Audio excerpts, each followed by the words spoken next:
L'entreprise sociale, elle est née au Sénégal il y a longtemps.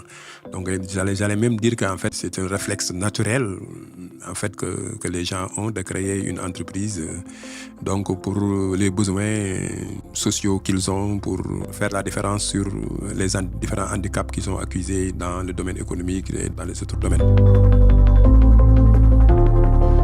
Dans un bout de terre baigné par l'océan Atlantique, sous plusieurs hangars bien équipés, travaillent 400 femmes qui ont choisi de rester ensemble pour bâtir une entreprise sociale de transformation des produits halieutiques. Nous sommes sur le côté de Saint-Louis. Les pêcheurs rejoignent le marché en pirogue, près du centre de J.E. Book, col Diaborocine, déchargeant chaque jour du poisson frais. Chaque femme de l'entreprise est son propre pêcheur de confiance et responsable de la transformation des poissons en fonction du type de l'utilisation alimentaire nécessaire. Être ensemble leur permet de faire face aux dépenses de manière partagée, de gérer plus efficacement le temps de travail et de la famille et de créer un impact positif pour leur communauté. L'expérience de travail de 3 générations de femmes est la première qui me vient à l'esprit quand je pense à un bon exemple d'entreprise sociale au Sénégal.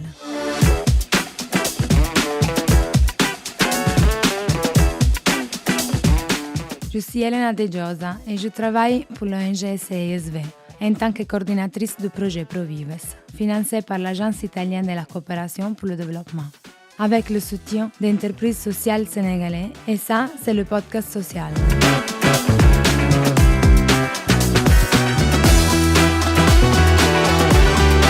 Nous découvrirons le monde de l'entreprise sociale au Sénégal grâce à l'aide de nombreux protagonistes de notre projet, parmi lesquels Mohamedou Koulibaly, représentant de la CSV au Sénégal. Nous commencerons notre voyage par lui.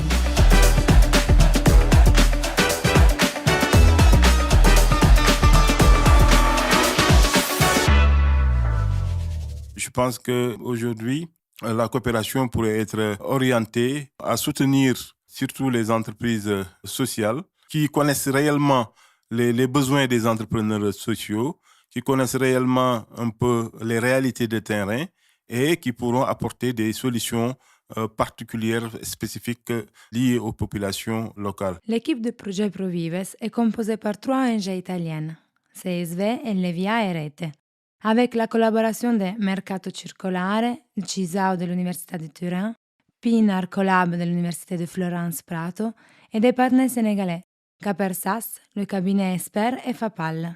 Chaque organisation déploie ses compétences pour accompagner 160 entreprises sociales et 40 startups dans une démarche de formation et de coaching pour être plus efficaces sur le marché local. Les entreprises sociales existent très longtemps au Sénégal, avant l'avènement de cadres juridiques et réglementaires. Il y a eu dans l'histoire beaucoup d'entreprises sociales qui sont nées. On a des entreprises sociales paysannes, en fait, qui sont là depuis très très longtemps et qu'aujourd'hui, la loi est venue certainement pour mieux structurer les entreprises sociales qui étaient déjà là. C'est la loi 2021-28 qui a permis en tout cas aujourd'hui de mettre en place un cadre réglementaire sur l'économie sociale et solidaire. C'est une économie qui est fortement dominée par le secteur informel et également par la petite et la moyenne entreprise, la micro-entreprise même, il faut dire. Plus de 70% de la population sont actifs dans le secteur informel et donc travaillent avec des outils de développement qu'on appelle micro-entreprises, petites entreprises. Et donc, ils ne sont pas formalisés du tout et qui donc se débrouillent pour gagner leur vie.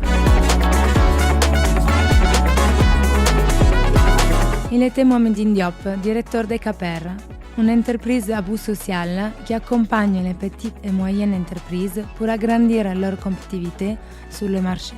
Il était notre deuxième invité de Social. Les petites entreprises locales ont non seulement besoin d'un soutien économique, mais aussi et surtout d'accompagnement concernant les avantages sociaux, la bureaucratie et la législation en vigueur dans le pays. Il est important de penser à formaliser l'entreprise, et de s'améliorer grâce à des formations et à la connaissance des bonnes pratiques locales. C'est pour cette raison que nous avons créé au sein du projet Provives la Social Business Academy, un centre de formation pour l'entreprise sociale. Monsieur Diop, encore une fois, le centre offre en tout cas à ces catégories de personnes-là la possibilité de se former pour pouvoir travailler dans les petites entreprises ou bien carrément créer leur propre activité entrepreneuriale et donc qu'ils puissent également bénéficier d'un accompagnement qui leur permet de s'insérer dans le marché. Également, pour l'élargir, ça permet à tous les acteurs qui sont intéressés par l'entrepreneuriat social, le développement des petites entreprises, de pouvoir également trouver un cadre de partage d'informations, un cadre de recherche sur des thématiques qui intéressent l'entrepreneuriat social de manière générale, mais également qui intéressent les petites entreprises, permettre de progressivement de systématiser les connaissances et également de produire et de partager des connaissances. La Social Business Academy proposera des opportunités de formation parallèles aux formations traditionnelles et permettra également aux différentes personnes d'y participer. Ce sera un lieu d'échange de connaissances et de bonnes pratiques. On écoute encore M. Coulibaly. C'est un problème réel pour les entreprises sociales qui n'avaient pas un statut reconnu en tant que tel de pouvoir accéder au capital, accéder à des ressources. Ça, c'était une contrainte majeure. Aujourd'hui, avec l'avènement de la loi, il y a la possibilité de se formaliser en tant qu'entreprise sociale et d'avoir un statut carrément d'entreprise sociale. Et cela, effectivement, permet en tout cas à certaines entreprises aussi d'avoir une reconnaissance et de pouvoir travailler aussi avec des organisations nationales comme des organisations internationales dans le cadre du renforcement de leurs activités. Le projet Provive a permis aussi à ces entreprises de pouvoir se formaliser. Vu l'importance des entreprises sociales au Sénégal et grâce à l'impulsion de la loi de 2021, notre projet a dédié à se concentrer sur celles qui ont une vision économique et politique commune. Parmi les entreprises sociales sélectionnées, certains sont dédiés à l'économie verte et d'autres au processus de l'économie circulaire. On attend Ahmed Gay du cabinet Espera, qui nous raconte comment l'entreprise et les startups accompagnées travaillent pour réduire les déchets, prolonger le cycle de la vie des objets et sensibiliser sur la protection de l'environnement. L'économie circulaire se présente comme une voie plus durable. Elle cible la gestion sobre et efficace des ressources. Le principe général de passer d'un modèle classique d'économie linéaire dispendieux en ressources à un modèle circulaire qui exploite mieux les ressources et valorise les déchets pour les reboucler dans un nouveau cycle de production, ce qui équivaut à moins de prélèvements dans la nature et moins de rejets de polluants. Actuellement, de plus en plus d'acteurs travaillent dans le domaine de l'économie circulaire et dans le cadre du projet Provives, on a identifié des gens qui collectent les tissus et les transforment dans le domaine du stylisme. On a aussi des acteurs qui travaillent dans le domaine de la bioconstruction. Et il y a d'autres acteurs qui sont dans la transformation des métaux en objets artisanaux. C'est pas qu'on collecte les déchets pour les transformer en matière première dans la construction, mais il y a des gens qui collectent les métaux pour les transformer en objets artisanaux. Et il y a beaucoup de gens aussi qui travaillent dans la transformation des matières organiques en compost biofertilisant. Le projet se déroule autour de la valeur de la conscience environnementale au service du bien-être du territoire et de ceux qui l'habitent. Pour connaître les entreprises qui travaillent dans ce sens au Sénégal, je laisse la parole à Nadia Lambiase de Mercato Circolare pour nous parler d'une application créée spécifiquement pour cartographier et illustrer le large réseau d'initiatives locales.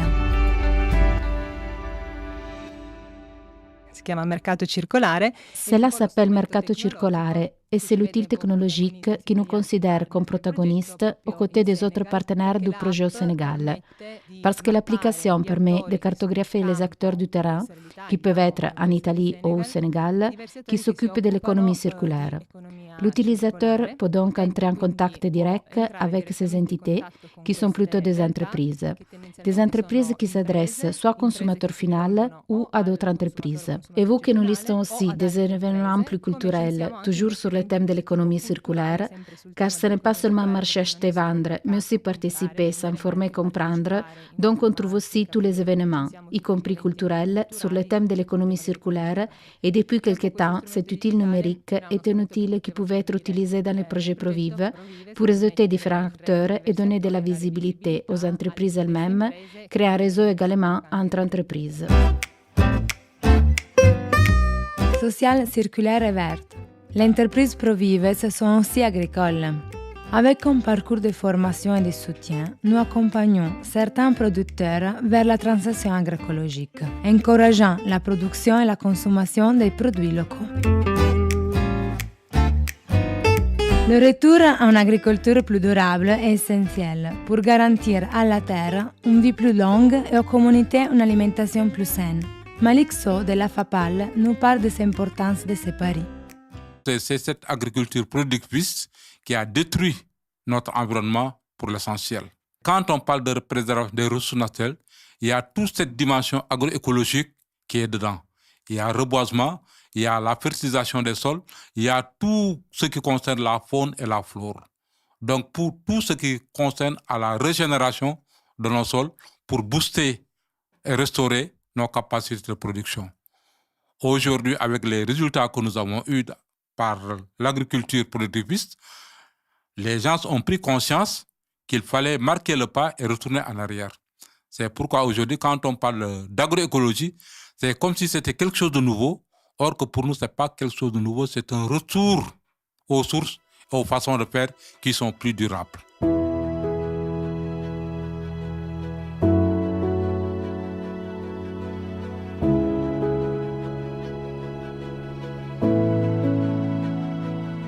Nous avons tellement de choses à vous dire. Nous sommes fiers de notre travail, encourageant les idées de ceux qui ouvrent pour l'économie plus juste, pour les producteurs et les consommateurs, mais aussi pour l'environnement. Nous remercions toutes les personnes qui ont participé à ce voyage sonore, avec l'envie de partager un morceau de leur travail très important. Nous espérons d'avoir vous donné l'envie de nous rechercher sur les réseaux sociaux, de télécharger l'application et de partager social dans les autres oreilles. Aujourd'hui, l'entreprise sociale et solidaire, c'est une réalité. C'est une réalité au Sénégal. C'est simplement que les lois qui sont mises en place ne sont pas encore bien vulgarisées, n'ont pas encore fait l'objet de promotion en faveur des populations les plus éloignées et les plus reculées un peu du Sénégal. Et les projets comme Proviv contribuent à vulgariser ces lois-là.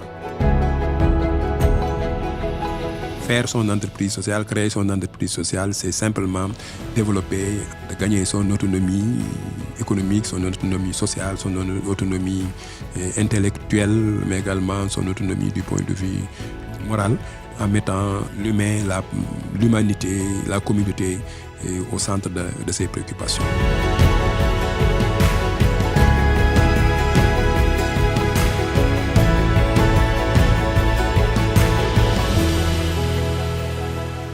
Provives, c'est un projet de CISV, Elvia et Rete, en partenariat avec CAPER, ESPER et FAPAL, avec la collaboration de Mercato Circolare, CISAO de l'Université des études de Turin et d'ARCO, DUPIN, service didactique et scientifique de l'Université de Florence.